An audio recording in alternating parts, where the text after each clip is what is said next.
And Helena leaders took input from the public tonight about the possibility of allowing medical marijuana operations within the city limits.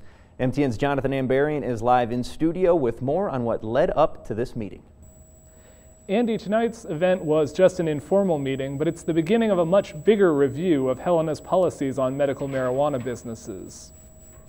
On Wednesday, Helena community development leaders welcomed the public for a community conversation on medical marijuana dispensaries and grow operations. It's the first step in a full review of whether the city should update its zoning and licensing rules for medical marijuana businesses. The city strives to have a robust public input process no matter what we're trying to do, and with this being more of a hot button issue, we want to start early. The process was sparked when the city annexed some properties on Helena's west side, one of which had an existing dispensary. The city had a code saying it couldn't license a business that was permitted under state law but not under federal law.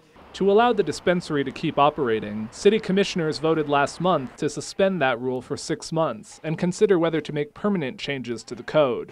Under the current moratorium, dispensaries can operate in any area zoned for general retail. Grow operations are classified as horticulture and allowed across the city.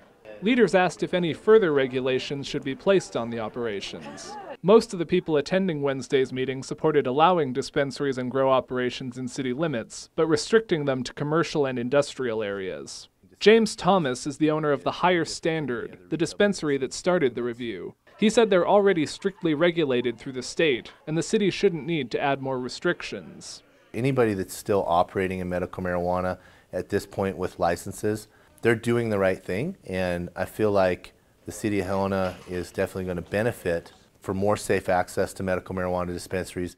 The Zoning Commission could propose changes to the current rules in the next 2 months. The City Commission would have to approve the changes. We're hoping that the City Commission and the Zoning Commission will take these suggestions to heart and craft an ordinance that represents the community view. Now, you can still submit public comments to the Community Development Department by phone or by email. They will also start a public comment page on the city website in the coming days. You can find more information on how to weigh in by going to our website, ktvh.com. In the studio, Jonathan Ambarian, MTN News.